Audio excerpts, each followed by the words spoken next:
Story time audio ബുക്സിലേക്ക് എല്ലാവർക്കും സ്വാഗതം. സുധാകർ മംഗളോത് എഴുതിയ നോവൽ ഞങ്ങൾ സുഖമായിരിക്കുന്നു തുടരുന്നു. എന്തോ പേക്കിനാവ് കണ്ടാണ് ചോട്ടു ഉണർന്നത്. എന്താണ് കണ്ടതെന്ന് ഓർത്തെടുക്കാൻ കഴിഞ്ഞില്ല. ഗിരിധറിൻ്റെ കരുവാളിച്ച മുഖം മാത്രം ഓർമ്മയിൽ തടഞ്ഞിരുന്നു. പിന്നീട് ചോട്ടുവിന് ഉറങ്ങാൻ കഴിഞ്ഞതേയില്ല. ഗിരിധറും അമ്മുവും നന്ദിതയുമായിരുന്നു അവൻ്റെ ചിന്തയിൽ. പ്രിയപ്പെട്ടവരെല്ലാം 4 വഴിക്കും പിരിഞ്ഞു. ഗിരി തന്നെയാവാൻ ശ്യാംസുന്ദറിനെ കൊന്നതെന്ന് ചോട്ടു വിശ്വസിക്കുന്നു. ഭ്രാന്ത് പിടിച്ച ഒരു നിമിഷത്തിൽ സംഭവിച്ചതാണ്. പിന്നീട് വേണ്ടിയിരുന്നില്ല എന്ന് തോന്നിക്കാണും. പക്ഷേ ആ കാർ ആക്സിഡൻറ്റ് സംഭവിച്ചതിനെ തുടർന്ന് കുറ്റം കണ്ടുപിടിക്കപ്പെട്ടതോടെ തന്ത്രപൂർവ്വം അത് തൻ്റെ ചുമലിൽ കെട്ടിവെക്കാനായി ശ്രമം. ഒരു പക്ഷേ അത്തരം ഒരു സാഹചര്യത്തിൽ ആരും അങ്ങനെ ചെയ്തു പോയേക്കാം. പക്ഷേ താനാണെങ്കിൽ അങ്ങനെ ചെയ്യില്ല. ചോട്ടുവിനത് ഉറപ്പുണ്ട്. എങ്കിലും ആലോചിക്കുമ്പോൾ ചില നേരത്തെ ഗിരിയോട് സഹതാപം തോന്നിപ്പോകുന്നു. എന്നാലും തനിക്ക് തൻ്റെ നില സുരക്ഷിതമായി സൂക്ഷിക്കാതെ തരമില്ലല്ലോ. നന്ദിത ആണയിട്ട് പറയുന്നത് ഗിരി നിരപരാധിയാണെന്നാണ്. ഗിരിയോ താനോ അല്ലാതെ മൂന്നാമതൊരാൾ തങ്ങൾക്കിടയിൽ പ്രവർത്തിച്ചിരിക്കാമെന്നാണ്. അതിനുള്ള അവസരം കാണുന്നില്ലെങ്കിലും ഗിരിയുമായുള്ള മുൻകാല അനുഭവങ്ങൾ നോക്കുമ്പോൾ സംശയിക്കേണ്ടിയും വരുന്നു. മൂന്നാമതൊരാൾ ഒരു കൊല ചെയ്താലും അത് തുറന്നു പറയാൻ തൻ്റെ ഇടമുള്ളവനായിരുന്നു തൻ്റെ ഗിരി. ചിന്ത അത്രയും എത്തിയപ്പോൾ ക്ലോക്കിൽ 6 അടിച്ചു. ഒപ്പം ടെലിഫോൺ ശബ്ദിക്കാനും തുടങ്ങി. ആരാവും ഇത്ര രാവിലെ എന്ന് നനച്ചുകൊണ്ട് ചോട്ടു ചെന്ന് റിസീവർ എടുത്തു. അഡ്വക്കേറ്റ് ഗോവിന്ദപിള്ളയുടെ ശബ്ദമാണ്. സൂക്ഷിക്കണട്ടോ ചോട്ടു, നമ്മുടെ ഗിരിധർ ലോക്കപ്പ് ചാടിയിട്ടുണ്ട്. ചോട്ടു സ്തബ്ധനായി. ഇത്ര രാവിലെ വിളിച്ചത് തന്നെ ഇയാൾ ജീവിച്ചിരിക്കുന്നുണ്ടോ എന്ന് പരിശോധിക്കാനാണ്. എപ്പോഴാണ് സംഭവം? പാതിരാവിൽ എപ്പോഴെങ്കിലും ആവാം, അല്ലെങ്കിൽ കൊച്ചു വെളുപ്പാങ്കാലത്താവാം. ഏതായാലും നിങ്ങളുടെ വീട്ടിലെത്താനുള്ള സമയം അവന് കിട്ടിക്കാണില്ല. കിട്ടിയിരുന്നെങ്കിൽ ഇപ്പോൾ എന്നോട് സംസാരിക്കാൻ നിങ്ങൾ ജീവിച്ചിരിക്കുന്നുണ്ടാവില്ല. എന്നെ കൊല്ലാനാണ് ഗിരി ലോക്കപ്പ് ചാടിയെന്നാണോ സാർ പറയുന്നത്? അല്ലാതെ പിന്നെ മറ്റെന്തോന്നിനാ? അഡ്വക്കേറ്റ് ഗോവിന്ദപിള്ള കേസ് വാദിക്കുന്നതിനാൽ അവന് കിട്ടാൻ പോകുന്നത് ഏതായാലും കൊലക്കയറ് തന്നെ. ഇപ്പോഴത്തെ സാഹചര്യത്തിൽ ജീവപര്യന്തമായി ചുരുങ്ങിയേക്കാം. ഏതായാലും ശിക്ഷിക്കപ്പെടുമെന്നത് 3.5 തരം. ആ സ്ഥിതിക്ക് ഇയാളെ കൂടി തട്ടിയേച്ച് ശിക്ഷ അനുഭവിക്കരുതോ? അവന് മനസമാധാനത്തോടെ ജയിലിൽ കഴിയാമല്ലോ. എന്ത് കാരണത്തിനാണ് അവൻ എന്നെ കൊല്ലുന്നത്? ശ്യാംസുന്ദറിനെ കൊല്ലാനുള്ള കാരണത്തിലും കൂടുതലുണ്ടാകുമല്ലോ നിങ്ങളെ കൊല്ലാൻ. അതെന്താണെന്ന് എനിക്ക് മനസ്സിലാവുന്നില്ല. അവൻ ചെയ്ത കൊലക്കുറ്റം മിടുക്കനായ ഒരു അഡ്വക്കേറ്റ് ഇടയ്ക്ക് ചാടിയത് കാരണം നിങ്ങളുടെ തലയിൽ വെച്ച് കെട്ടാൻ കഴിയാത്തതിലുള്ള നിരാശയാണ് പ്രധാനം. കിട്ടുന്ന പഴുതിലെല്ലാം ആത്മപ്രശംസ ചെയ്യാനുള്ള ഗോവിന്ദപിള്ള മടി കാണിച്ചില്ല. ചോട്ടുവിൻ്റെ മറുപടി മറ്റൊന്ന്, അവൻ ജയിലിലാവുകയും നിങ്ങൾ ജീവനോടെ ഇരിക്കുകയും ചെയ്താൽ അവനും കൂടി കഷ്ടപ്പെട്ടു സ്ഥാപിച്ച ശ്രീലക്ഷ്മി ഫൈനാൻസിയേഴ്സ് നിങ്ങളുടേത് മാത്രമാവും. അതവൻ സഹിക്കുമോ? ഗോവിന്ദപിള്ള വിരൽ മടക്കി. ഇനി മൂന്നാമത് ഏതാണിനെയും പ്രതികാരദാഹിയാക്കുന്ന കാരണമാണ്. അവൻ്റെ സ്വന്തമായിരുന്ന പെണ്ണിനെ നിങ്ങൾ സ്വന്തമാക്കിയില്ലേ? ഞാൻ സ്വന്തമാക്കിയെന്നോ? ചോട്ടുവിൽ ഞെട്ടലുണ്ടായി. അതെ, നിങ്ങൾ അവളെ നിങ്ങളുടെ വീട്ടിൽ കൊണ്ടുവന്ന് താമസിപ്പിച്ചിരിക്കുകയല്ലേ? അതിന് അവൻ ഈ ജന്മം മാപ്പു തരുമോ? ആ പെങ്കൊച്ചിൻ്റെ വീട്ടിൽ 1-2 ദിവസം ഒന്ന് വെറുതെ കയറി ചെന്നതിനാ അവൻ ശ്യാംസുന്ദറിനെ കശാപ്പ് ചെയ്തത്. പക്ഷെ നന്ദിത, ചോട്ടുവിൻ്റെ സ്വരം ഇടറി. അവൾ എൻ്റെ സ്വന്തം സഹോദരിയായിട്ടാണ് ഈ വീട്ടിൽ താമസിക്കുന്നത്, എൻ്റെ അനുജത്തിയായിട്ട്. ഗിരിയും അമ്മുവും ഒരച്ഛൻ്റെ അമ്മയുടെയും മക്കളാ. നിങ്ങളും നന്ദിതയും അങ്ങനെയല്ലല്ലോ. ഇനി പക്ഷേ നിങ്ങൾ അങ്ങനെ തന്നെയാണ് എന്ന് കരുതുന്നെങ്കിലും എനിക്ക് പോലും അതങ്ങ് വിശ്വസിക്കാൻ വിഷമമാണ്. അത്ര ദുഷ്ടലോകമായി ഇത്. അപ്പോൾ പിന്നെ ആ ചൂടൻ ഗിരിയുടെ കാര്യം പറയണമോ? ചോട്ടുവിന് വീണ്ടും ശബ്ദം നഷ്ടമായി.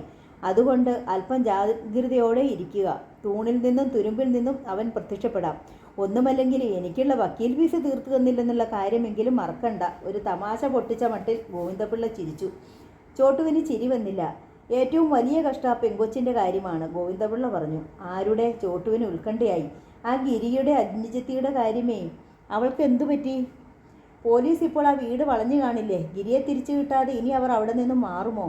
അതോടെ ചോട്ടുവിൻ്റെ ഹൃദയം പിടയാൻ തുടങ്ങി. ഗിരി എവിടെ പോയാലും അവൻ എപ്പോഴെങ്കിലും വീട്ടിലെത്തുമെന്നാവും പോലീസിൻ്റെ പ്രതീക്ഷ.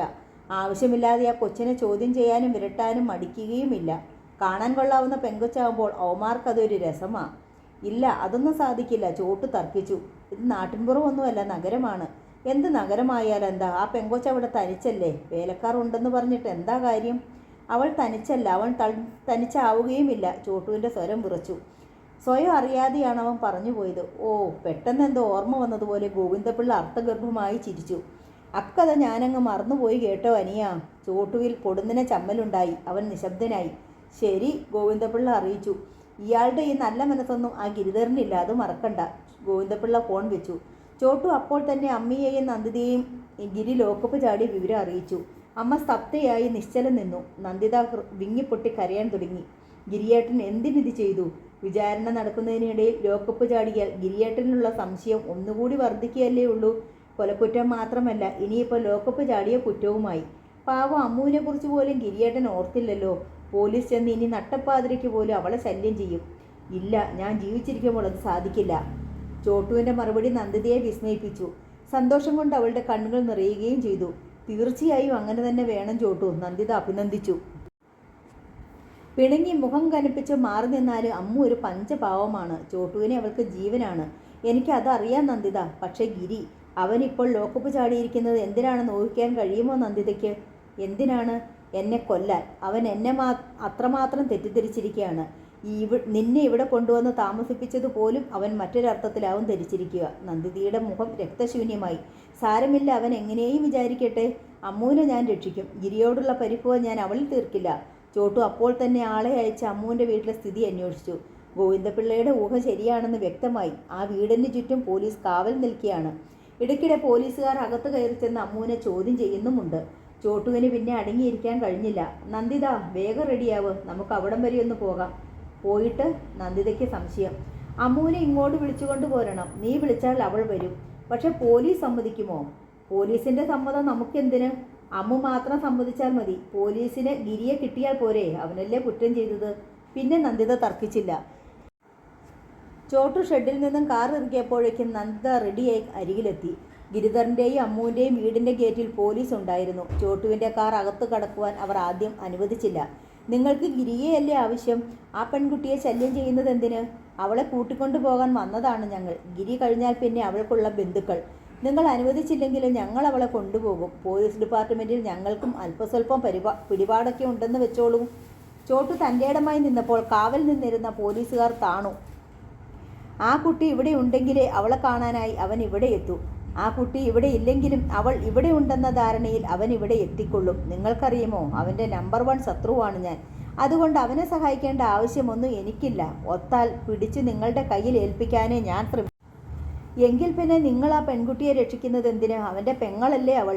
അതെ, അത് പക്ഷേ നിങ്ങളുടെ ന്യായമല്ല എൻ്റേത്. എനിക്ക് അവനോടേ ശത്രുതയുള്ളൂ, ആ കൊച്ചിനോടില്ല. കാവൽക്കാർക്ക് ഉത്തരം മുട്ടി. ചോട്ടു ചില ഉയർന്ന പോലീസ് ഉദ്യോഗസ്ഥരുമായി ഫോണിൽ ബന്ധപ്പെട്ട് അനുമതി വാങ്ങി. കാർ വീടിൻ്റെ പോർച്ചിൽ കൊണ്ടുചെന്നിട്ടു. ചോട്ടു അകത്ത് തന്നെ ഇരുന്നതേയുള്ളൂ. നന്ദിത ചെന്ന് അവളെ വിളിച്ചുകൊണ്ടുവരൂ. നീ വിളിച്ചാലേ അവൾ വരൂ. നന്ദിത വാതിൽ തുറന്ന് പുറത്തിറങ്ങി. പടിക്കെട്ടുകൾ കയറി പൂമുഖവാതിൽക്കലെത്തി. കോളിംഗ് ബെല്ലിൻ്റെ സ്വിച്ചിൽ വിരൽ തൊടാൻ ഒരുങ്ങിയതും പൂമുഖവാതിൽ തുറക്കപ്പെട്ടു. മുന്നിൽ അമ്മു. കരഞ്ഞു കലങ്ങിയ കണ്ണുകൾ, മുഷിഞ്ഞ സാരി ഉടുത്ത് അഴിഞ്ഞ മുടി മുഖത്തിനു ചുറ്റും പറത്തിയിട്ട് മോളെ, നന്ദിത വിളിച്ചു. കൊടുന്നിനെ അമ്പുവിൻ്റെ പുരുകക്കൊടികൾ വളഞ്ഞുയർന്നു. കണ്ണുകളിൽ നിന്നും ജ്വാലകൾ പ്രവഹിച്ചു. എന്താ?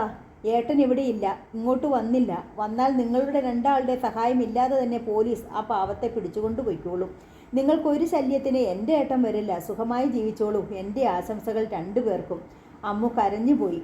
അമ്മു, നന്ദിതയുടെ ശബ്ദം ഉയർന്നു. വേണ്ട, അമ്മുവിൻ്റെയും ഉയർന്നു. നല്ലവർ ചമയണ്ട. രണ്ടുപേരെയും എനിക്കറിയാം. എന്നെ ചതിച്ചതിൽ എനിക്ക് സങ്കടമില്ല. എൻ്റെ ഏട്ടനെ അയാൾ ചെയ്ത ചതി താങ്ങാം. പക്ഷെ നീ. അമ്മു നന്ദിതയുടെ നേർക്ക് വിരൽ ചൂണ്ടി. നീ. അവൾ വിങ്ങിപ്പൊട്ടി. വേണ്ട, നിന്നെ എനിക്ക് കാണണ്ട. പറഞ്ഞതും അവൾ വാതിൽ കൊട്ടിയടച്ചു കഴിഞ്ഞു. അമ്മു. നന്ദിത വാതിലിൽ ആഞ്ഞു തട്ടി. അമ്മു, വാതിൽ തുറക്ക്. എനിക്ക് പറയാനുള്ളത് മുഴുവൻ ക്ഷമയോടെ കേൾക്കുകയെങ്കിലും ചെയ്യ്. പക്ഷേ അമ്മു വാതിൽ തുറന്നില്ല. എല്ലാം കണ്ടും കേട്ടും കൊണ്ട് നിശ്ചലം കാറിനുള്ളിൽ ഇരുന്നിരുന്ന ചോട്ടു പെട്ടെന്ന് വാതിൽ തുറന്ന് പുറത്തിറങ്ങി. ക്ഷമ നശിച്ച ഭാവമായിരുന്നു ആ മുഖത്ത്. അവൻ ചെന്ന് വാതിലിൽ ആഞ്ഞു ചവിട്ടി. ഒരു നിമിഷം വാതിൽ തുറക്കപ്പെട്ടു. കത്തുന്ന കണ്ണുകളോടെ അമ്മു. ഇത് ഞങ്ങളുടെ വീടാണ്. ഇതിൻ്റെ വാതിൽ തല്ലി തകർക്കേണ്ട കാര്യമൊന്നും നിങ്ങൾക്കില്ല. തെറ്റിദ്ധരിക്കുന്ന കാര്യത്തിൽ ഏട്ടനേക്കാൾ ഒരു പടി കൂടി മുന്നിലാണ് അനിയത്തി എന്ന് മനസ്സിലായി. എന്നാൽ ഒന്നോർക്കണം, ഇപ്പോഴത്തെ ഈ കൊടുങ്കാറ്റും പേമാരിയും എല്ലാം അവസാനിച്ചെന്ന് വരും. പക്ഷേ വീണ്ടും വിചാരമില്ലാതെ ഉപയോഗിക്കുന്ന വാക്കുകൾ, ഹൃദയത്തിൽ ഏൽപ്പിക്കുന്ന മുറിവുകൾ ഒരു കാലത്തും ഉണങ്ങിയില്ലെന്നും വരാം. വാക്കുകൾ ഏൽപ്പിക്കുന്ന മുറിവിനേക്കാൾ എത്രയോ വലുതാണ് പ്രവൃത്തികൾ ഉണ്ടാക്കുന്ന മുറിവ്. ഞാൻ എന്തു പ്രവർത്തിച്ചു അത് പറയൂ. എൻ്റെ ഏട്ടനെ ചതിച്ചു, എന്നെ ചതിച്ചു, ഞങ്ങൾക്കുണ്ടായിരുന്നതെല്ലാം നഷ്ടമാക്കി. നിന്റെ ഏട്ടൻ എന്നോട് പ്രവർത്തിച്ച് അത് നീ വെട്ടിക്കിഴിച്ചു. നിനക്ക് ഏട്ടനാണല്ലോ വലുത്. വേണ്ട. അമ്മു മുഖം വെട്ടിത്തിരിച്ചു. കൂടുതൽ സംസാരിക്കാൻ ഞാൻ ആഗ്രഹിക്കുന്നില്ല. അങ്ങനെ ഒരു ഒത്തുതീർപ്പിനും മോഹവുമില്ല. ആലോചിച്ചിട്ടാണ് അമ്മൂട്ടിയമ്മ ഇതൊക്കെ പറയുന്നത്. ഇനി എന്താ ആലോചിക്കാൻ? നമ്മൾ 2 വഴിയിലായി. സ്വന്തം വഴിയിൽ ചോട്ടുവേട്ടന് കൂട്ടിന് വേറെ ആളെയും കിട്ടി. തെമ്മാടിത്തരം പറയരുത്. തെമ്മാടിത്തരം കാണിക്കാം. അതേപ്പറ്റി പറയുന്നതാണ് തെറ്റ്. നോക്കൂ, ഇപ്പോൾ പോലീസ് ബന്ദോബസ്തിലാണ് ഞാൻ. ഇതിൽ കൂടുതൽ എന്ത് അപമാനമുണ്ട് ഇനി സംഭവിക്കാൻ?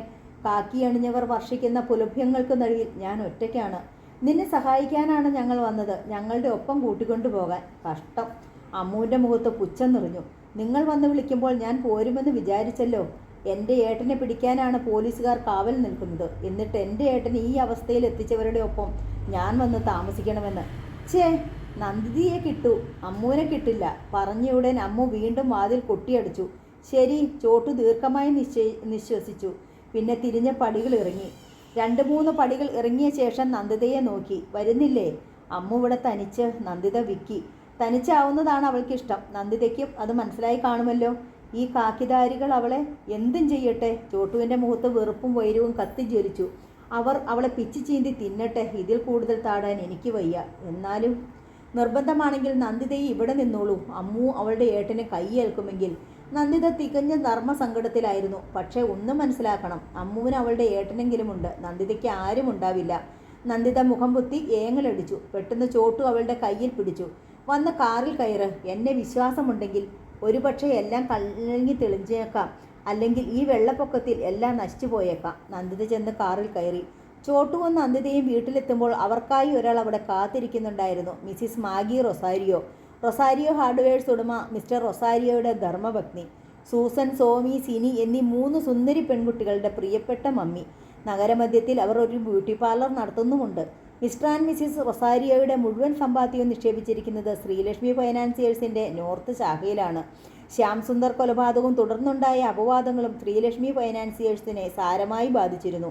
നോർത്തിലും സൗത്തിലുമുള്ള 2 ശാഖകളിൽ നിന്നും ആളുകൾ കൂട്ടമായി നിക്ഷേപങ്ങൾ പിൻവലിച്ചിരുന്നു. മാഗി ആൻറ്റിയെ കണ്ടപ്പോൾ ചോട്ടുവിന് തളർച്ച തോന്നി. റൊസാരിയുടെയും ഭാര്യയുടേതുമായി കനത്തൊരു നിക്ഷേപം ശ്രീലക്ഷ്മിയിലുണ്ട്. അതെങ്ങാൻ തിരിച്ചെടുക്കാനുള്ള ഉദ്ദേശത്തിലാണോ വരവ്? റൊസാരിയോ സായിപ്പ് പാവമാണ്. ആരോടും മുഖമുറിഞ്ഞ് സംസാരിക്കുന്നത് ഇഷ്ടമല്ല. മിസ്സിസ് നേരെ വിപരീതമാണ്. കാര്യങ്ങൾ വെട്ടി തുറന്നു പറയും. അതുകൊണ്ട് അല്പ ഉരസൽ വേണ്ടിവരുന്ന ജോലികൾക്കൊക്കെ സായിപ്പ് ഭാര്യയെയാണ് അയക്കുക.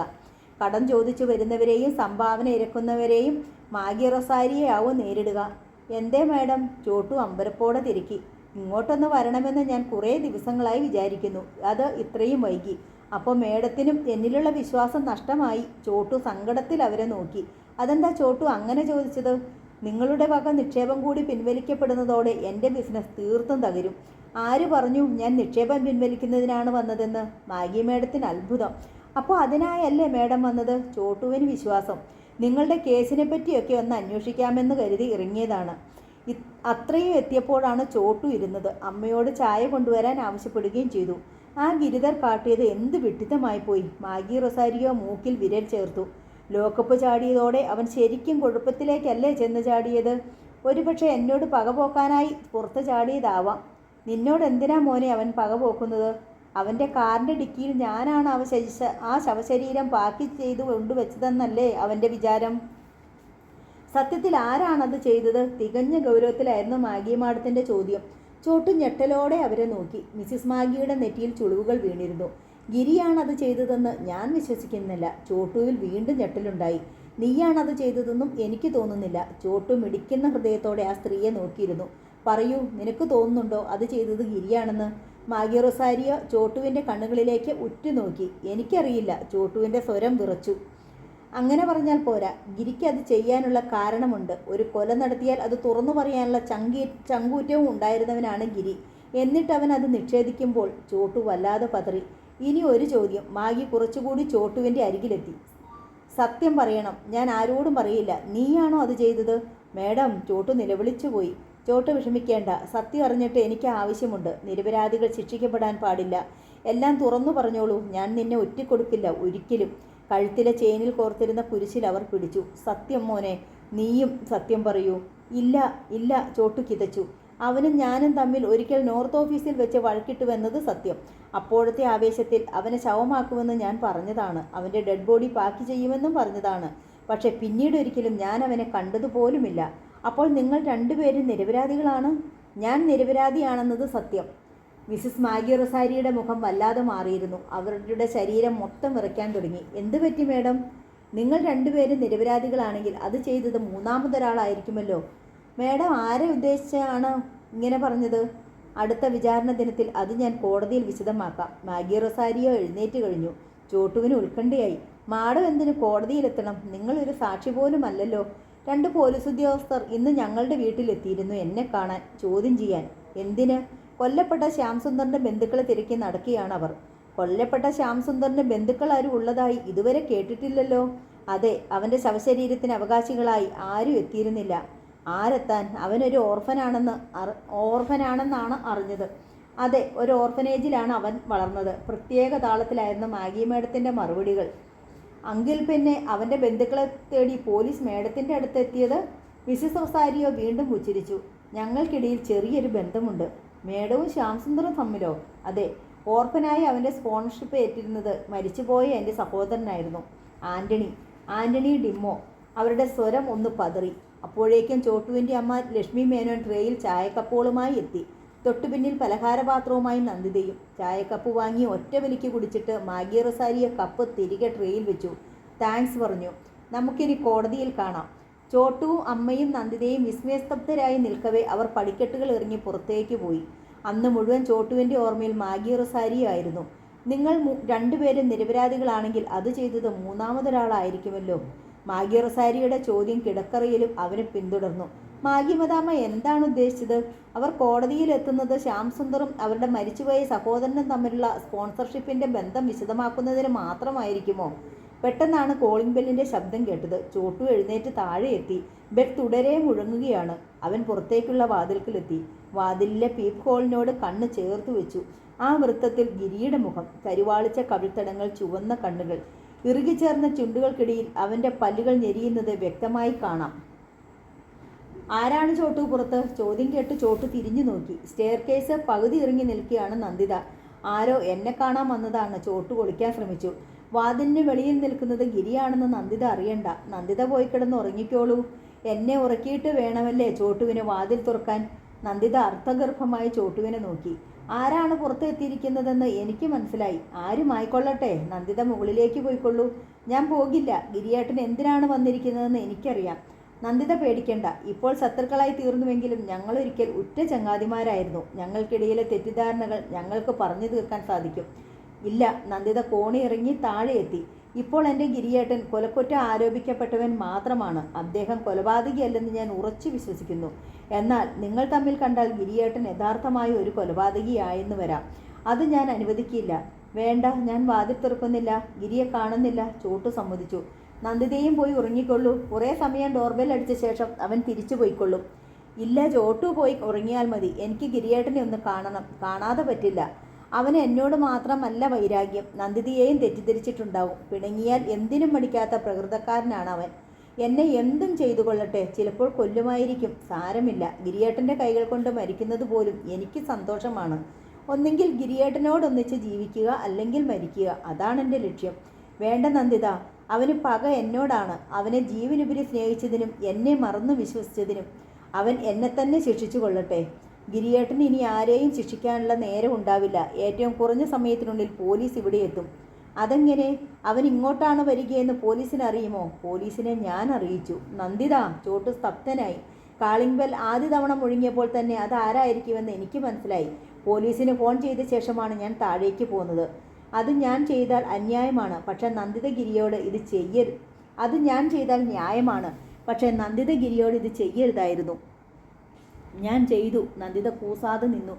എൻ്റെ ഗിരിയേട്ടൻ ഒരു കൊലപാതകിയാവരുതെന്ന് മറ്റാരേക്കാൾ നിർബന്ധം എനിക്കാണ്. അത്രയും എത്തിയപ്പോൾ വീണ്ടും കോളിംഗ് ബെൽ മുഴങ്ങി. ചോട്ടു അകത്തേക്ക് പോയിക്കൊള്ളൂ നന്ദിത ആവശ്യപ്പെട്ടു. ഞാൻ ചെന്ന് വാതിൽ തുറന്നോളാം. എന്നെ കൊല്ലാൻ ഗിരിയേട്ടന് കഴിയില്ല. കൊല്ലുമെന്ന് പറഞ്ഞേക്കാം. കൊല്ലാനായി പാഞ്ഞെടുത്തേക്കാം. പക്ഷെ കൊല്ലാൻ ഗിരിയേട്ടന് കഴിയില്ല. കഴിഞ്ഞാൽ ശ്യാംസുന്ദറെ കൊന്നതും ഗിരിയേട്ടനാണെന്ന് കോടതിക്ക് ഉറപ്പിക്കാമല്ലോ. അത്രമാത്രം നന്ദിതയ്ക്ക് വിശ്വാസമുണ്ടെങ്കിൽ ചെന്ന് വാതിൽ തുറന്നോളൂ. ചോട്ടു സമ്മതിച്ചു. പക്ഷെ ഞാൻ ഇവിടെ തന്നെ ഉണ്ടാവും, ഒരു മൂകസാക്ഷിയായി. അപ്പോഴേക്കും അതാ നീണ്ട ബെൽ. അത് അവസാനിക്കും മുമ്പേ നന്ദിത ചെന്ന് വാതിൽ തുറന്നു. ഗിരി ഒരു കുതിപ്പിൽ അകത്തു കിടന്നു. പിന്നെ വാതിൽ ആഞ്ഞടിച്ച് ബോൾട്ടിട്ടു. കത്തുന്ന കണ്ണുകളോടെ നന്ദിതയെയും പിന്നിൽ നിൽക്കുന്ന ചോട്ടുവിനെയും നോക്കി. മാറ്, നന്ദിതയോട് അവൻ ആവശ്യപ്പെട്ടു. നിന്നോട് എനിക്ക് ഇടപാടൊന്നുമില്ല. ഒരു നാഗരിക വേശ്യ, അത്രയേ ഉള്ളൂ. നീ ഒരുത്തൻ കൊള്ളാത്തവനായി തീർന്നപ്പോൾ മറ്റൊരുവൻ്റെ തോളിൽ തൂങ്ങി. സാരമില്ല, എനിക്ക് ഏതായാലും വിധിച്ചത് സെൻട്രൽ ജയിലാണ്.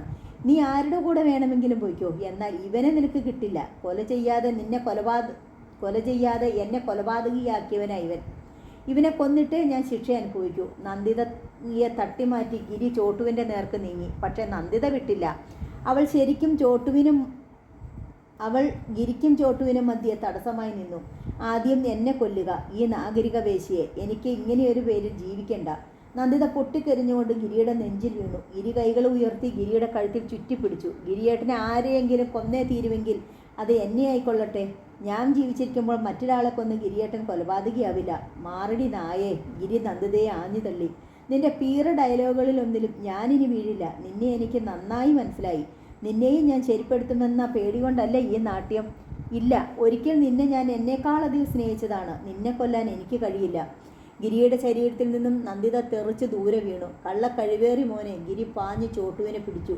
ചോട്ടു കുതറാനോ ഒഴിയാനോ തിരിച്ചാക്രമിക്കാനോ ശ്രമിച്ചില്ല. എൻ്റെ ജീവിതം തുലച്ചവനാ നീ. ചോട്ടുവിൻ്റെ കോളറിൽ കുത്തിപ്പിടിച്ചുകൊണ്ട് ഗിരി പറഞ്ഞു. എൻ്റെ പൊന്നനുജത്തിയുടെ ജീവിതവും നീ തുലച്ചു. എൻ്റെ കുടുംബം തകർത്തു. എൻ്റെ സ്വപ്നത്തിലെ പെൺകുട്ടിയെ നീ തെരുവിലാക്കി. പറഞ്ഞു വന്നപ്പോൾ ഗിരി പൊട്ടിക്കരഞ്ഞുപോയി. നിന്നെ കൊല്ലാതിരിക്കാൻ എനിക്ക് സാധ്യമല്ലടാ.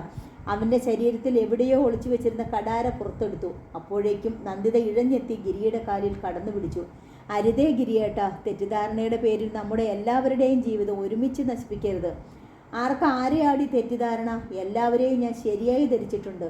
ആ സമയം കൊണ്ട് നന്ദിത ചാടി എഴുന്നേറ്റ് ഗിരിയുടെ കയ്യിൽ പിടുത്തമിട്ടു. ഗിരിയേട്ടൻ എല്ലാവരെയും തെറ്റിദ്ധരിച്ചിരിക്കുകയാണ്. ശ്യാംസുന്ദറെ കൊന്നത് ഗിരിയേട്ടനല്ലെന്ന് എനിക്കറിയാം. അതുപോലെ ഗിരിയേട്ടൻ്റെ കാറിൻ്റെ ഡിക്കിയിൽ ആ മൃതദേഹം പാക്ക് ചെയ്ത് വെച്ചത് ചോട്ടുവല്ലെന്ന് ഞാൻ മനസ്സിലാക്കിയിരിക്കുന്നു. അതുകൊണ്ടാണ് ഗിരിയേട്ടനും അമ്മുവും തെറ്റിദ്ധരിച്ച് എന്നെ തള്ളിപ്പറഞ്ഞപ്പോൾ ഞാൻ ചോട്ടുവിൻ്റെ കാരുണ്യം സ്വീകരിച്ചത്. ഇപ്പോഴും ഞാൻ ഗിരിയേട്ടൻ്റെ പക്ഷത്താണ്. ഗിരിയേട്ടന് വേണ്ടി സാക്ഷി പറയാൻ ഇനിയും ഞാൻ കോടതിയിലെത്തും. ഗിരിയേട്ടൻ്റെ ശത്രുവിൻ്റെ വീട്ടിൽ താമസിച്ചുകൊണ്ട് ഞാൻ ഇപ്പോഴും പ്രാർത്ഥിക്കുന്നത് എൻ്റെ ഗിരിയേട്ടൻ്റെ വിജയത്തിന് വേണ്ടിയാണ്. ചോട്ടു അത് അനുവദിച്ചിരിക്കുന്നു. ഗിരിയേട്ടനെ കൊള്ളാതായപ്പോൾ ഞാൻ ചോട്ടുവിൻ്റെ തോളിൽ തൂങ്ങിയതല്ല. ചോട്ടുവിൻ്റെ ഒപ്പം നിന്നുകൊണ്ട് ഗിരിയേട്ടനെ രക്ഷിക്കാനാണ് എൻ്റെ ശ്രമം. ചോട്ടു എനിക്ക് എൻ്റെ സ്വന്തം ഏട്ടനാണ്. ഒരു സഹോദരൻ്റെ സ്നേഹം ലഭിച്ചിട്ടില്ലാത്ത എനിക്ക് ഈ ദിവസങ്ങളിൽ ആ ഭാഗ്യം ലഭിച്ചു. പറഞ്ഞു തീർന്നതും നന്ദിത വിങ്ങിപ്പൊട്ടിക്കരഞ്ഞു. നന്ദിതയുടെ വാക്കുകൾ ഗിരിയിൽ നേരിയൊരു ചലനമുണ്ടാക്കി. ഒരു നിമിഷം ചോട്ടുവിനെ നോക്കി നിന്നിട്ട് ഗിരി പറഞ്ഞു, ഒരുപക്ഷെ നിന്റെ ജീവൻ രക്ഷിക്കാൻ വേണ്ടിയാവും അവൾ ഈ കള്ളം മുഴുവൻ പറഞ്ഞത്. സാരമില്ല, അവൾ പറഞ്ഞതിൽ തെല്ലും വിശ്വാസമില്ലെങ്കിലും നിന്നെ ഞാൻ വെറുതെ വിടുകയാണ്. നിനക്ക് വേണ്ടിയല്ല, അവൾക്ക് വേണ്ടി. അവൾക്കെങ്കിലും ഒരു ജീവിതം ഉണ്ടാകട്ടെ. ഗിരിധർ ചോട്ടുവിലുള്ള പിടിവിട്ടു. പക്ഷേ എടാ ചോട്ടു, ഇവൾക്കെങ്കിലും ഒരു ജീവിതം ഉണ്ടാവണം. പകരം ഇവളെയും നീ ചതിക്കുകയാണെങ്കിൽ ഗിരി വീണ്ടും നിന്റെ അടുത്ത് വരും. അന്ന് നിനക്ക് മാപ്പില്ല. നില്ലടാ. പെട്ടെന്ന് ചോട്ടു ഇടം കൈകൊണ്ട് ഗിരിയെ പിടിച്ചു നിർത്തി. മറ്റാർക്കെങ്കിലും വേണ്ടി നീ എന്നോടങ്ങനെ സൗജന്യമൊന്നും കാണിക്കണ്ട. പറഞ്ഞതും ചോട്ടു നൈറ്റ് ഡ്രസ്സിൻ്റെ പോക്കറ്റിൽ നിന്ന് റിവോൾവർ എടുത്തത് ഒരുമിച്ചാണ്. കരുതിയാണ് ഞാൻ നിന്നിരുന്നത്. എന്നിട്ടും അത് ഭാവിച്ചില്ല. നിന്നെപ്പോലെ വീമ്പ് പറയുന്ന സ്വഭാവം എനിക്കില്ലാത്തതുകൊണ്ട്. നീ വിചാരിച്ചാൽ എന്നെ ഒരു ചുക്കും ചെയ്യാൻ കഴിയില്ല. ഫിനാൻസിയേഴ്സ് ആരംഭിച്ചപ്പോൾ നമ്മൾ രണ്ടുപേരും ഒരുമിച്ചാണ് റിവോൾവർ ലൈസൻസ് സംഘടിപ്പിച്ചതെന്ന കാര്യമെങ്കിലും നീ മറക്കാൻ പാടില്ലായിരുന്നു. ചോട്ടു ഗിരിയെ മെല്ലെ പുറത്തേക്ക് തള്ളി. പോലീസ് എത്തും മുമ്പ് എവിടെയെങ്കിലും പോയി രക്ഷപ്പെട്. നിന്നെ ഓർത്തല്ല ഞാൻ പറയുന്നത്. നാഗരിക വേശിയെന്ന് നീ ആക്ഷേപിച്ച ഈ പെണ്ണിനെ ഓർത്ത്. നിന്റെ പെങ്ങളേക്കാൾ ഭാവശുദ്ധിയുള്ളവളാണിവൾ. എൻ്റെ പെങ്ങൾ. അതെ, ഇവളിപ്പോൾ എൻ്റെ അനുജത്തിയാണ്. നീ കഴിവേറിയാലും നിനക്ക് വേണ്ടി കാത്തിരിക്കുമ്പോഴാ ഇവൾ. പെട്ടെന്നാണ് എല്ലാവരെയും ഞെട്ടിച്ചുകൊണ്ട് പുറത്തു പോർച്ചിൽ ഒരു ജീപ്പ് വന്നു നിന്ന്. പോലീസ്. വിളിച്ചു പറഞ്ഞത് നന്ദിതയാണ്. ഗിരി ഒന്ന് തിരിഞ്ഞു നോക്കി. പിന്നെ ചോട്ടുവിൻ്റെ നേർക്ക് കൈ ചൂണ്ടി. ധീരൻ, പരമയോഗ്യൻ, നന്മയുടെ അവതാര പുരുഷൻ. പോലീസിന് ഫോൺ ചെയ്ത ശേഷം കാത്തു നിൽക്കുകയായിരുന്നു അല്ലേ? പോലീസ് എത്തുമെന്ന ധൈര്യത്തിലാവും രണ്ടാളും കൂടി ഈ നാടകം മുഴുവൻ കളിച്ച് സമയം നീക്കിയത്. പോലീസിന് ഫോൺ ചെയ്തത് ഞാനാണ് നന്ദിത. ഗിരിയേട്ടൻ്റെ നന്മ ഉദ്ദേശിച്ചാണ് ഞാനത് ചെയ്തത്. അല്ലെങ്കിലും എൻ്റെ നന്മ ഉദ്ദേശിച്ചാണല്ലോ നീ എല്ലാം ചെയ്യുന്നത്. ഇവിടെ വന്ന് ഇവൻ്റെ ഒപ്പം താമസിക്കുന്നതും പോലീസിന് ഫോൺ ചെയ്ത് എന്നെ പിടിപ്പിക്കാൻ നോക്കിയതും എല്ലാം എന്നോടുള്ള സ്നേഹം കൊണ്ടാണ്. അത്രമേൽ ഭാവശുദ്ധി ഉള്ളവളാണല്ലോ നീ. ഗിരിയേട്ടൻ കൊലപാതകിയാകരുതെന്നേ ഞാൻ ആഗ്രഹിച്ചുള്ളൂ. എക്കാലവും ഒളിവിൽ കഴിയേണ്ടി വരരുതെന്ന്. കോടതിയിൽ കേസ് പറഞ്ഞ് എൻ്റെ ഗിരിയേട്ടൻ ജയിക്കും, തീർച്ച. എൻ്റെ പ്രാർത്ഥനയ്ക്ക് ഫലമില്ലാതായാൽ അന്ന് ഗിരിയേട്ടൻ എൻ്റെ ഭാവശുദ്ധിയെ പഴിച്ചോളൂ. മക്കളെ. പൊടുന്നതിന് സ്റ്റെയർ കേസിൻ്റെ മുകളിൽ നിന്ന് ഒരു വിളി ഉയർന്നു. ചോട്ടുവിൻ്റെ അമ്മ ലക്ഷ്മി മേനോനായിരുന്നു അത്. അതേ നിമിഷം 4-5 പോലീസുകാർ ഓടി മുറിയുടെ വാതിൽക്കലും എത്തി. ഗിരിധർ, സർക്കിൾ ഇൻസ്പെക്ടർ അലറി. വന്ന് ജീപ്പിൽ കയറ്. അടുക്കരുത്. ചുറ്റും ഒന്ന് കറങ്ങിയ ശേഷം ഇൻസ്പെക്ടറുടെ നേർക്ക് ഗിരി വിരൽ ചൂണ്ടി. ജീവിക്കാൻ ഒട്ടും ആശയില്ലാത്തവനാ ഞാൻ. പ്രിയപ്പെട്ടതെല്ലാം നഷ്ടമായവൻ. ഒരടി കൂടി ഇങ്ങോട്ടടുത്താൽ ഞാൻ ഈ കടാര എൻ്റെ നെഞ്ചിൽ കുത്തിയിർക്കും. സകലരും സ്തബ്ധരായി. നന്ദിതയിൽ നിന്നും നിലവിളി ഉയർന്നു. ഗിരിയേട്ടാ! നന്ദിത അലറിക്കരഞ്ഞു. അരുതേ, അരുതേ, നോ! തന്നോടടുക്കുന്ന പോലീസ് സംഘത്തിൽ കണ്ണുകൾ ഊന്നിക്കൊണ്ട് ഗിരിധർ നന്ദിതയ്ക്ക് മറുപടി നൽകി. നിനക്കും കൂടി വേണ്ടിയാണ് ഞാൻ എന്നെ ഇല്ലാതാക്കുന്നത്. ഞാൻ പോയാൽ എല്ലാവർക്കും സുഖമാവുമല്ലോ, എൻ്റെ അനുജത്തിക്ക് ഒഴികെ. ഗിരിധറിൻ്റെ ശബ്ദം ഇടറി. പെട്ടെന്ന് ചോട്ടുവിൻ്റെ കയ്യിലെ റിവോൾവറിൽ നിന്ന് നിറയൊഴിഞ്ഞു. വളരെ കൃത്യമായിരുന്നു അവൻ്റെ ഉന്നം. ഗിരിയുടെ കയ്യിൽ നിന്നും കടാര തെറിച്ച് ദൂരെ വീണു. അത്രമാത്രം. പോലീസ് പാഞ്ഞു വന്ന് ഗിരിയെ പിടികൂടി. ഗിരി കുതറി ചോട്ടുവിനെ നോക്കി. ഞാൻ മരിച്ചാലും പോരാ, നിനക്ക് അപമാനിക്കപ്പെടണം അല്ലേ? ഇല്ല ഗിരി, ചോട്ടു അറിയിച്ചു. നിന്റെ മനസ്സിലെ തെറ്റിദ്ധാരണകൾ മാറി ഒരു നാളേക്കെങ്കിലും നമുക്ക് വീണ്ടും ചങ്ങാതിമാരാകണം. അത്രയുള്ളൂ എൻ്റെ ആശ. ആ ആശ ഒരിക്കലും നടപ്പാകില്ല. ഞാൻ മരിച്ചാലും എൻ്റെ ആത്മാവും കൂടി നിനക്കെതിരായിരിക്കും. നിന്റെ നാശം കാണാനായി അത് കാത്തിരിക്കും. അപ്പോഴേക്കും പോലീസ് സംഘം ഗിരിയെ കീഴടക്കി കഴിഞ്ഞിരുന്നു. അവനെ വലിച്ചിഴിച്ചവർ പുറത്തേക്ക് കൊണ്ടുപോയി. അവനെ എടുത്തുപൊക്കി വണ്ടിക്കുള്ളിലേക്ക് എറിഞ്ഞു. ഇരു കൈകളും നെഞ്ചിൽ ചേർത്ത് വെച്ച് വിങ്ങിപ്പൊട്ടി നിൽക്കുകയായിരുന്നു നന്ദിത. പോലീസ് വണ്ടി ഗേറ്റ് കടന്നു മറിഞ്ഞതും പൊട്ടിക്കരഞ്ഞുകൊണ്ട് നന്ദിത താഴേക്ക് കുഴഞ്ഞു വീണു. എനിക്ക് ജീവിക്കേണ്ട, എനിക്ക് ജീവിക്കേണ്ട, അവൾ ശക്തിയിൽ ശിരസിൽ തല്ലി. നന്ദിത തന്നെയല്ലേ പോലീസിനെ വിളിച്ചു വരുത്തിയത്? എൻ്റെ ഗിരിയേട്ടൻ ഒരു കൊലപാതകിയാവരുത്. ചെയ്യാത്ത കുറ്റത്തിൻ്റെ ശിക്ഷയിൽ നിന്നും രക്ഷപ്പെടാൻ കഴിഞ്ഞില്ലെങ്കിൽ വേണ്ട, വീണ്ടും ഒരു കുറ്റം കൂടി ആ ശിരസിൽ വീഴില്ലല്ലോ. അത്രയുമേ ഞാൻ മോഹിച്ചുള്ളൂ. ഗിരി കുറ്റം ചെയ്തോ ഇല്ലയോ എന്നതല്ല ഇനി പ്രശ്നം. ലോക്കപ്പ് ചാടിയതോടെ അവൻ്റെ മേലുള്ള കുറ്റം വർദ്ധിച്ചിരിക്കുകയാണ്. എനിക്കറിയാം. നന്ദിത എഴുന്നേറ്റു. പിന്നെ ചോട്ടുവിൻ്റെ കാലിൽ കെട്ടിപ്പിടിച്ചു. എൻ്റെ ഗിരിയേട്ടൻ നിരപരാധിയാണ്. എങ്ങനെയെങ്കിലും അദ്ദേഹത്തെ രക്ഷിക്കണം. എനിക്ക് വേണ്ടി, അല്ലെങ്കിൽ അമ്മൂന് വേണ്ടിയെങ്കിലും. അമ്മൂന് വേണ്ടിയല്ല, നന്ദിതയെ പിടിച്ചെഴുന്നേൽപ്പിച്ചുകൊണ്ട് ചോട്ടു പറഞ്ഞു. നിനക്ക് വേണ്ടി, നന്ദിതയ്ക്ക് വേണ്ടി. കൂടപ്പുറപ്പുകളില്ലാത്ത എനിക്ക് നന്മ നിറഞ്ഞ ഒരഞ്ചത്തിയെ കിട്ടിയല്ലോ. നിനക്കൊരു ജീവിതം ഉണ്ടാവാൻ വേണ്ടി ഗിരിയെ ഞാൻ രക്ഷിക്കും. അത് സാധിക്കുമോ? നിറകണ്ണുകളോടെ നന്ദിത ചോട്ടുവിനെ നോക്കി. സാധിക്കും. ഞാൻ കുറ്റം ഏറ്റാലെങ്കിലും കോടതി ഗിരിയെ വെറുതെ വിടുമല്ലോ. ചോട്ടു! നന്ദിത ചോട്ടുവിൻ്റെ കൈത്തലത്തിൽ മുഖം ചേർത്തു. ഇല്ല, ചോട്ടു എന്ന് ഇനി ഞാൻ വിളിക്കില്ല. ഗിരിയേട്ടൻ്റെ കൂട്ടുകാരൻ എന്ന നിലയ്ക്കും അമ്മൂൻ്റെ പ്രതിസുത വരൻ എന്ന നിലയ്ക്കുമാണ് ഞാൻ അങ്ങനെ വിളിച്ചു തുടങ്ങിയത്. ഇനി ഞാൻ ഏട്ടനെന്നേ വിളിക്കൂ. എൻ്റെ ഏട്ടൻ. ഇപ്പോൾ എനിക്കൊരു ഏട്ടനെ കിട്ടിയിരിക്കുന്നു. ചോട്ടുവിൻ്റെ കണ്ണുകൾ നിറഞ്ഞു. അതെ, ഞാൻ നിൻ്റെ സ്വന്തം ഏട്ടനാണ്. എൻ്റെ അമ്മ നിൻ്റെയും അമ്മയാണ്. എൻ്റെ വീട് നിൻ്റെയും വീടാണ്. ശ്യാംസുന്ദറിനെ കൊന്ന കുറ്റം ഞാൻ ഏറ്റെടുക്കും. പെട്ടെന്ന് ചോട്ടു തിരിഞ്ഞ് മുകളിലേക്ക് നടന്നു. സ്റ്റെയർ കേസ് പാതി ഇറങ്ങി സ്തബ്ധയായി നിൽക്കുകയാണ് അമ്മ ലക്ഷ്മി മേനോൻ. അമ്മയുടെ മുന്നിലെത്തിയ ചോട്ടു നിന്നു. സ്വന്തം ജീവനും ജീവിതത്തിനും വേണ്ടി മരിക്കുന്ന നിമിഷം വരെ അന്യനുമായി യുദ്ധം ചെയ്തുകൊണ്ടിരിക്കുന്നതിലും സുഖം അത്തരം യുദ്ധക്കൊതിയന്മാരുടെ മുന്നിലേക്ക് എല്ലാം വലിച്ചെറിഞ്ഞു കൊടുത്തിട്ട് ഈ ഭൂമിയിൽ നിന്ന് തന്നെ ഓടിപ്പോകുന്നതാണ്. പറഞ്ഞതും അവൻ വീണ്ടും നടന്നു. നിറകണ്ണുകളോടെ ലക്ഷ്മി മേനോനും നന്ദിതയും നിശ്ചലം നോക്കി നിന്നു. അടുത്ത ദിവസം കോടതിയിലേക്ക് പോകാൻ കാറിൽ കയറുന്നതിന് തൊട്ടു മുമ്പ് ചോട്ടു അമ്മയോടും നന്ദിതയോടുമായി പറഞ്ഞു. ഇന്ന് ഞാൻ കോടതിയിൽ കുറ്റമേൽക്കും. ശ്യാംസുന്ദറിനെ കൊന്നത് ഞാനാണെന്ന്. മോനെ! ചോട്ടുവിൻ്റെ കയ്യിൽ കടന്നു പിടിച്ചുകൊണ്ട് ലക്ഷ്മി മേനോൻ ഉറക്കെ കരഞ്ഞു. നീയല്ല അത് ചെയ്തതെന്ന് നിനക്കറിയാമല്ലോ. എനിക്കും അതറിയാമെടാ. അമ്മയ്ക്കും എനിക്കും മാത്രമല്ലേ അതറിയൂ. എന്നാൽ ഗിരി നിരപരാധിയാണെന്ന് അതിലും കൂടുതൽ പേർക്കറിയാം. നന്ദിതയ്ക്കും അമ്മൂനും ഗിരിക്കും. അവരെ മൂവരെയും എനിക്ക് വിശ്വാസവും. ചോട്ടുവേട്ടൻ നിരപരാധിയാണെന്ന് ഞാൻ വിശ്വസിക്കുന്നു, നന്ദിത അറിയിച്ചു. എനിക്ക് മാത്രമല്ല, അമ്മൂനും ആ വിശ്വാസമുണ്ട്. അങ്ങനെ ഞങ്ങൾ രണ്ടുപേർക്ക് നിരപരാധിയാവാൻ പറ്റില്ലല്ലോ കുട്ടി. അമ്മയിൽ നിന്നും നന്ദിതയിൽ നിന്നും മുഖം തിരിച്ചുകൊണ്ട് ചോട്ടു നിന്നു. മൂന്നാമതൊരാൾ നിങ്ങൾക്കിടയിൽ വന്നാലോ? ഇല്ല, ഇനിയും അങ്ങനെ ആരും വരാനില്ല. മാത്രമല്ല, എനിക്കും സംശയമായിരിക്കുന്നു ഞാനല്ലേ അത് ചെയ്തതെന്ന്.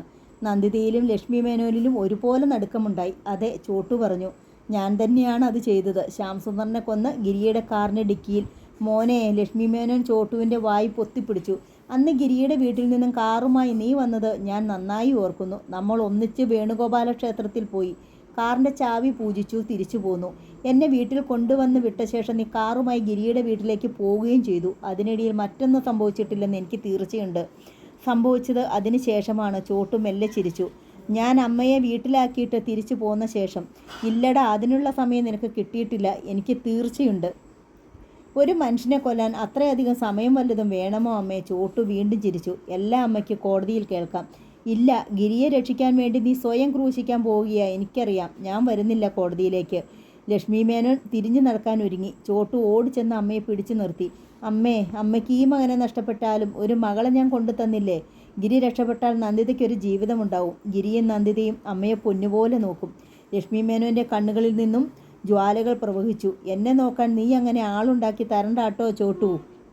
അമ്മയെ നോക്കുന്ന കാര്യം മാത്രമല്ല, പാവം അമ്മു. ഗിരി ശിക്ഷിക്കപ്പെട്ടാൽ അവളുടെ ജീവിതവും നശിക്കും. എന്നാൽ അവൻ രക്ഷപ്പെട്ടാൽ വിവാഹം ചെയ്തു കൊടുക്കും. എത്ര പേരാണ് രക്ഷപ്പെടുന്നതെന്ന് അമ്മ ഒന്ന് ആലോചിച്ചു നോക്ക്.